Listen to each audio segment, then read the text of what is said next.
Halo semua, berjumpa lagi di Outside the Camp.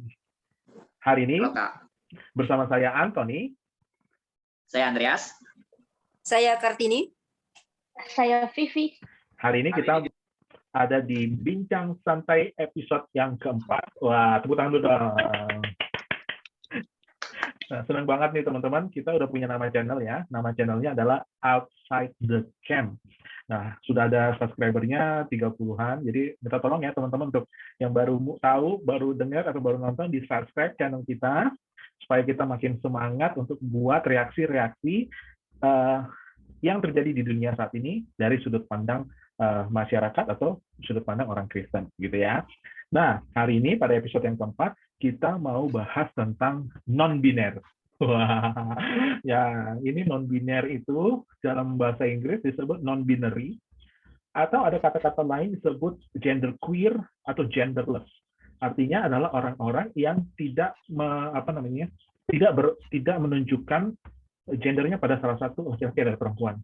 Ya, mereka lebih suka menyebut dirinya sebagai neutral atau netral. Gendernya netral, bisa laki-laki, bisa perempuan. Nah, menarik kan teman-teman? Kita mau bahas ya lagi, tidak dari sisi ilmu pengetahuan atau bagaimanapun, tidak berubah juga pendapat ahli, tapi merupakan reaksi kita sebagai masyarakat atau orang-orang Kristen, atau bisa siapa saja, mewakili orang-orang siapapun, yang melihat tentang adanya konsep non-biner yang saat ini sedang ramai-ramainya.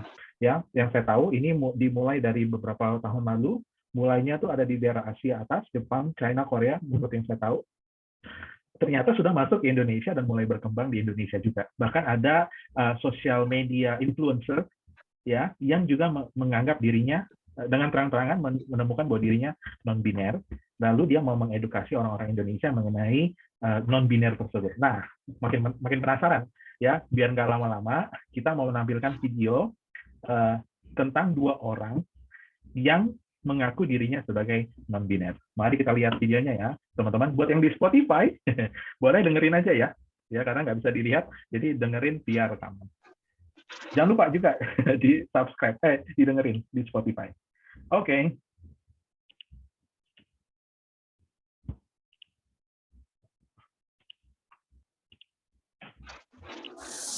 Karena dari dulu aku selalu ngerasa kalau misalnya I don't fit in dengan kotak maskulin atau kotak feminin. Sometimes I'm in between, sometimes I'm both. Kadang-kadang aku lebih ke satu aja, kadang-kadang lebih ke yang lain.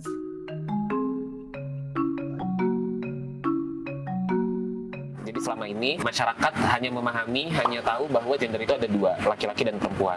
Sementara sebenarnya ada gender di luar biner tersebut, di luar biner antara laki-laki dan perempuan. Dan saya mengidentifikasi sebagai non-biner. Aku lebih nyaman pakai istilah yang netral juga seperti kakak atau adik sih. Gender neutral sih kayak kak. Gitu. Ada yang lebih tua manggil kamu? Panggil nama aja.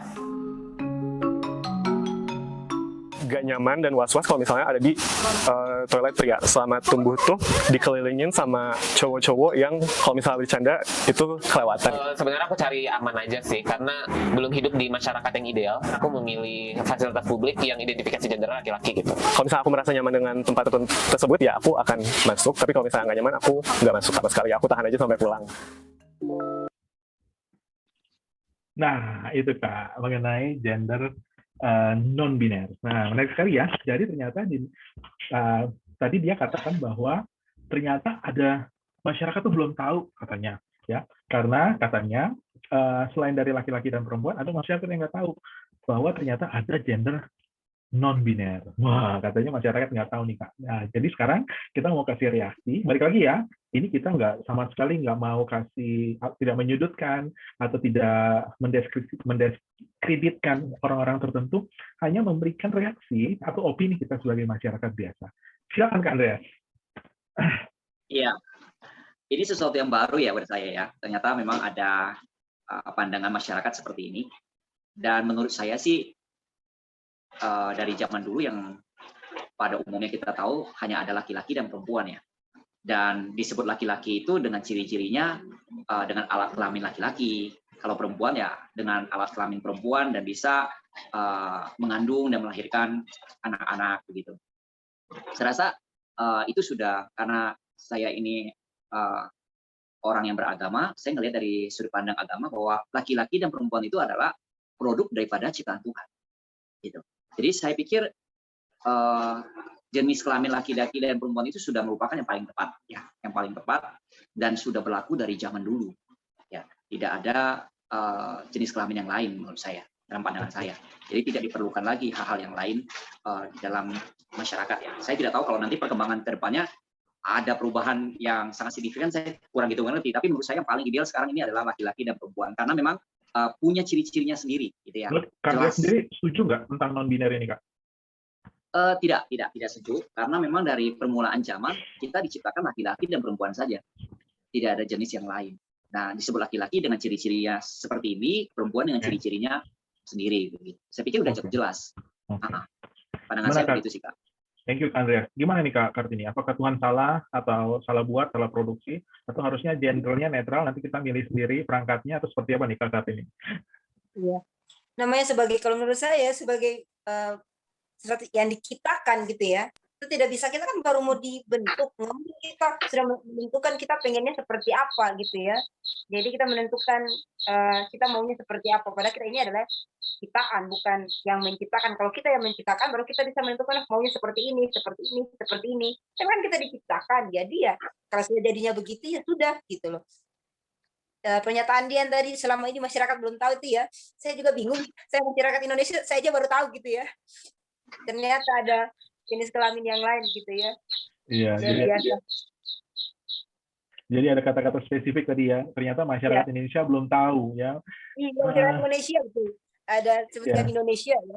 Nah, mungkin beliau harusnya lebih tahu ya, karena memang harusnya gender cuma 2 ya. Jadi jangan ditambah-tambah, mungkin seperti itu ya, yang kalimat yang benar ya. Daripada bilang bahwa masyarakat Indonesia nggak tahu bahwa ada lebih dari 2 gender. Ya mungkin kita harus kasih tahu kepada beliau tersebut bahwa gendernya memang hanya 2, bukan lebih daripada 2.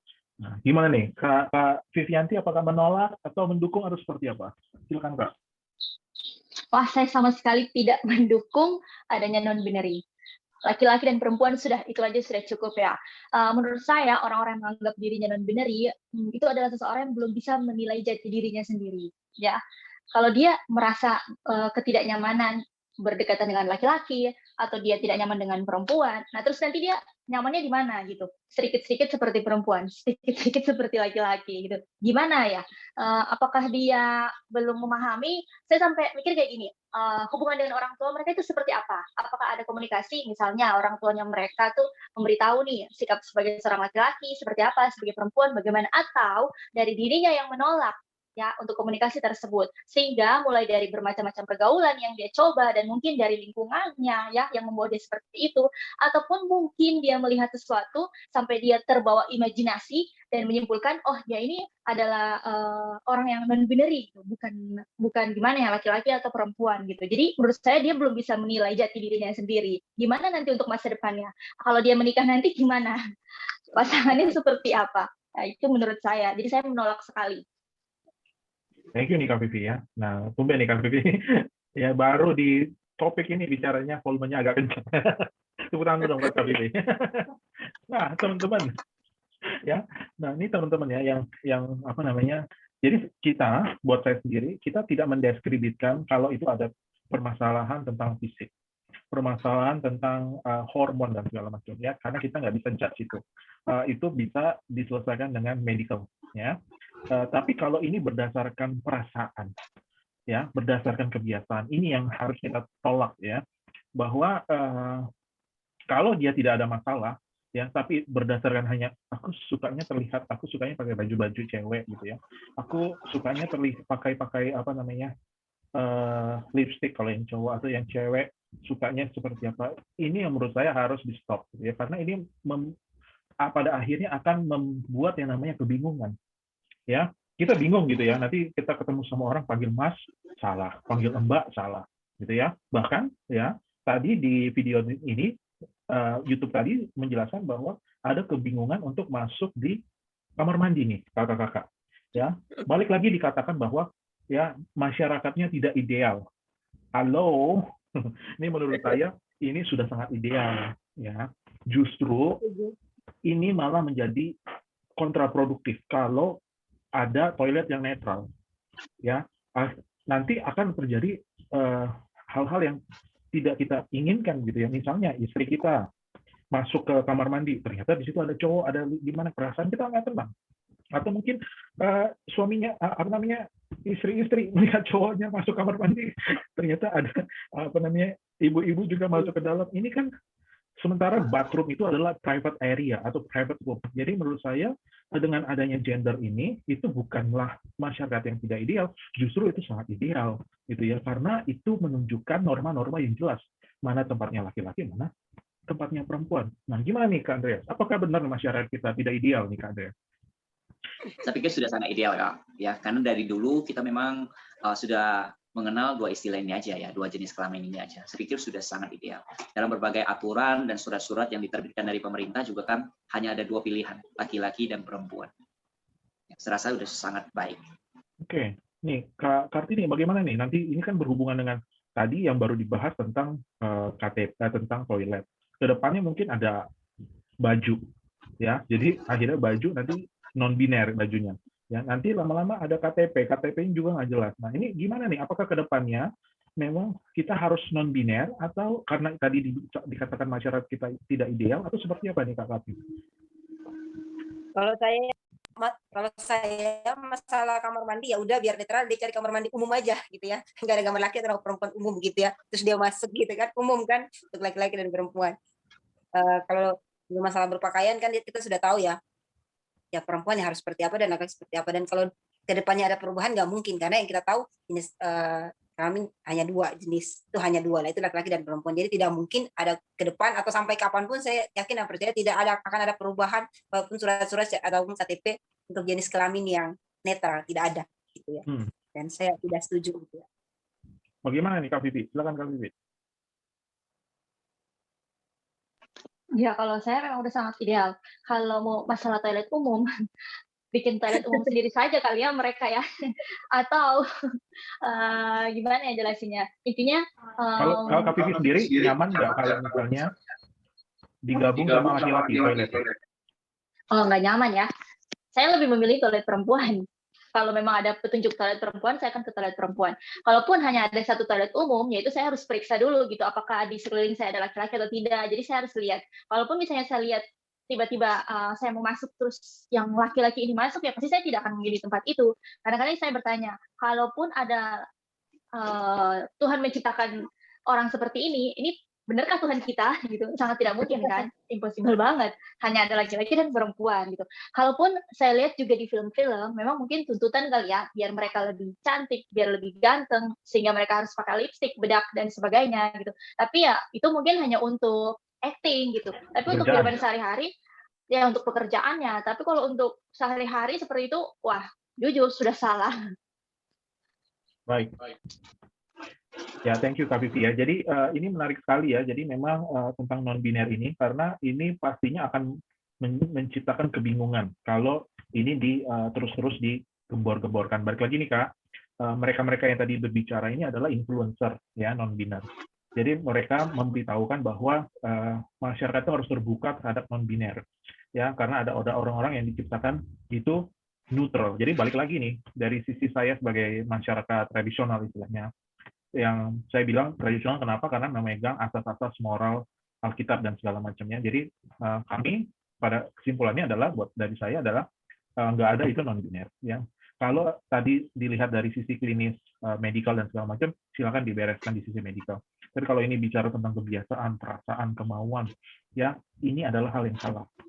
Dan itu harus di-stop. Namanya hal yang salah, itu memang nggak bagus kalau dilanjutkan terus-menerus. Ya. Makanya di sekolah biasanya diajarkan seperti itu ya, kalau ada yang salah. Jadi sekolah itu tidak hanya fokus pada pelajaran, tapi pada hal-hal yang berbau dengan moral, kebiasaan atau hubungan sosial dengan yang lain-lain. Itu kalau salah pasti dibenerin, dipanggil sama gurunya, dikasih tahu yang benar. Nah itu yang disebut sebagai masyarakat yang ideal. Jadi sebagai masyarakat yang sudah ideal ya, karena saya menanggapi beliau tadi bilangnya belum ideal, saya mau bilang bahwa masyarakat yang sudah ideal, kita harus juga lebih speak up dari orang-orang ini bahwa masyarakat itu sudah ideal, dan non-binar itu tidak ideal karena gender itu baik lagi hanya ada laki-laki dan perempuan. Nah itu final statement dari saya. Silakan Kak Andrea. Iya. Ini sebagai penutup ya, Kak. Iya, Kak. Ya, sebenarnya sudah cukup jelas ya disampaikan oleh rekan-rekan kita yang lain ya, bahwa laki-laki dan perempuan itu sudah final ya, sudah yang paling baik, dan saya pikir ini yang akan terus kita jaga ya, supaya masyarakat tetap menjunjung tinggi ya dengan aturan yang sudah ada dan bisa mengikuti hal-hal yang sudah ada ya. Saya pikir ini yang paling baik ya. Selama ini kan tidak ada masalah ya. Ya, yang buat hal-hal yang baru ini kan baru muncul baru-baru ini dengan pandangan-pandangan yang baru gitu. Mencoba menambahkan apa yang sudah ada. Ya, saya pikir ini yang sudah yang paling baik. Silakan Kak yang lain. Silakan Kak. Saat ini. Kalau saya sebagai orang yang percaya pada Tuhan, dan saya yakin semua orang yang beragama, agama apapun saya yakin dan percaya, yang dia tahu, yang diajarkan agamanya, sampai saat ini hanya ada dua, yaitu laki-laki dan perempuan. Tidak ada agama yang saya tahu, khususnya di Indonesia, yang pernah mengatakan bahwa ada jenis kelamin yang lain. Jadi saya tidak setuju dengan kelompok yang ini, dan saya berharap ke depan tidak semakin bertambah, tapi mereka menyadari dan berbalik kepada aturan yang sudah ada. Super, thank you Kak Kartini. Pak Vivi, silakan. Iya, kalau saya dari saya sendiri ya, seperti yang Kakak sudah sampaikan, kita diciptakan laki-laki dan perempuan, tidak ada yang lain. Dan kepercayaan saya pun tidak memberitahu kalau ada jenis yang lain di luar dari laki-laki dan perempuan. Buat teman-teman yang mungkin sudah seperti itu, masih ada kesempatan untuk berbalik, untuk bisa menemukan jati diri kita sendiri. Jangan sampai terlalu menikmati kenikmatan itu sehingga membuat terjerumus, membuat kita sampai jatuh. Lebih baik kita bangkit, masih ada kesempatan, masih ada berubah untuk kembali ke jalan yang baik. Itu saja dari saya, Kak. Thank you Kak. Ya, jadi thank you so much ya. Tadi Kak Kartini bilang bahwa tidak hanya Kristen ya, tapi semua agama pasti meyakini bahwa hanya ada dua gender, dan itu yang benar. Bahwa ketika Tuhan menciptakan sempurna. Kalau kamu diciptakan laki-laki, kamu adalah laki-laki yang sempurna. Kalau kamu perempuan, kamu adalah perempuan yang sempurna. Kalau kita menunjukkan bahwa kita mau jadi neutral, ya bisa laki bisa perempuan, kita artinya menyatakan bahwa Tuhan itu menciptakan kita dengan tidak sempurna, ya, atau menyangkali apa yang menjadi ciptaannya Tuhan. Balik lagi, kita diciptakan, bukan pencipta ya Kak ini ya. Jadi kita menjalankan apa yang menjadi tugas dan tujuan Tuhan menciptakan kita sebagai masyarakat di dunia. Itu saja untuk episode kita hari ini, episode keempat tentang gender non-biner. Jadi teman-teman, kalau mau teman-teman bicara tentang topik-topik yang lain, boleh kasih di kolom komentar kira-kira kita mau bahas apa. Dan juga jangan lupa untuk subscribe, share, like, dan berikan komen untuk channel kita ini ya, OTC ya, Outside the Camp. Dan buat teman-teman yang mungkin sambil nyetir, sambil naik mobil, sambil naik motor, boleh dengerin Spotify kita, OTC Podcast. Itu saja dari kita untuk bincang santai episode yang keempat. Sampai ketemu di episode selanjutnya. Bye-bye. Bye.